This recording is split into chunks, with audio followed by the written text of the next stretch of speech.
en matière de culture et communication. Bonjour, M. Deltel. Bonjour. Qu'est-ce que vous pensez de cette conférence de presse et des propos qui sont ressortis de M. Chaput? Ben, écoutez, c'était pas très convaincant, là, à choisir entre M. Chaput et le vérificateur général. Je crois que le choix est clair. C'est le vérificateur qui, lui, a analysé chèque par chèque, montant par montant, toutes les dépenses. Ce qu'on constate là-dedans, c'est quoi? C'est qu'il faut vraiment changer la culture de la dépense à la SODEC. Vous savez, quand M. Chaput dit, écoutez, quand on va à Cannes, c'est pas somptueux, c'est cher. Ben oui, on le sait que c'est cher à Cannes. Savez-vous qu'il y a 3 semaines, le gouvernement m'avait invité moi et le Parti québécois à aller à Cannes. Moi, j'ai refusé parce que je savais qu'à Cannes, ça coûtait une fortune pour les contribuables. J'estimais qu'il était beaucoup plus justicieux, beaucoup mieux de dépenser l'argent ici au Québec et non pas là-bas en y allant. Moi, je trouvais que c'était pas responsable d'y aller, donc j'ai décidé de ne pas y aller. Le PQ est allé, c'est leur choix. Il faut vraiment changer cette culture de la dépense où tout est permis. Lorsqu'il nous parle de son cocktail à 80 000 $ par année, pour 80 000 $ pour la soirée, pour l'événement en tant que tel, faut savoir que ça revient avec 450 personnes à 178 $ par personne.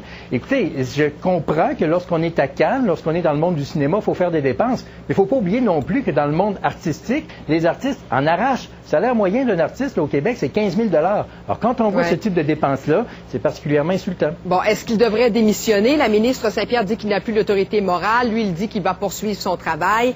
Est-ce qu'il devrait, selon vous, démissionner ou être mis à la porte par le gouvernement? Bon, écoutez, vendredi, le conseil d'administration va se pencher là-dessus. Mais du moment que la ministre est allée dire ce matin en Chambre qu'il n'avait plus l'autorité morale pour agir, ben, je veux dire, les heures sont comptées. Mais il ne faut pas qu'il s'en aille comme ça, comme si de rien n'était. Il faut prendre acte de ce qui s'est passé et en tirer les leçons. Oublions pas que le vérificateur nous a dit que dans 50 % de ses dépenses à l'étranger, des chambres d'hôtel, c'était plus élevé que la norme. Et c'est pour ça que nous, on persiste à dire qu'il doit rembourser de sa poche les dépenses excédentaires qui lui étaient permises. On a proposé ça la semaine dernière, on a proposé ça vendredi. Le premier ministre étudie ça. J'espère que le premier ministre va saisir la balle au bon et accueillir notre proposition et demander justement à M. Chaput de rembourser les dépenses excédentaires. Il faut, ce qu'on dit en anglais, du whistleblower. Il faut cesser cette culture de la dépense éhontée au Québec. Bon, mais par contre, M. Chaput n'est pas le premier à profiter là, de ces dépenses-là. Pourquoi est-ce qu'on tape sur ce clou-là?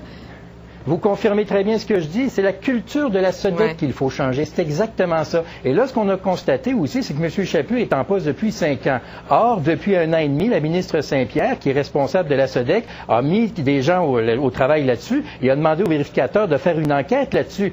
Mais c'est bien intéressant, sauf qu'il a été nommé par les libéraux. Lynn Beauchamp l'a nommé là, et on sait qu'il y a des liens étroits entre Mme Beauchamp, des liens politiques entre Mme Beauchamp et M. Chaput. Pourquoi Mme Beauchamp a laissé cette situation-là empirer? Les dépenses ont augmenté de 85 % depuis 4 ans par la SODEC. Il faut saisir la balle au bon. Merci beaucoup, M. Deltel. Au revoir.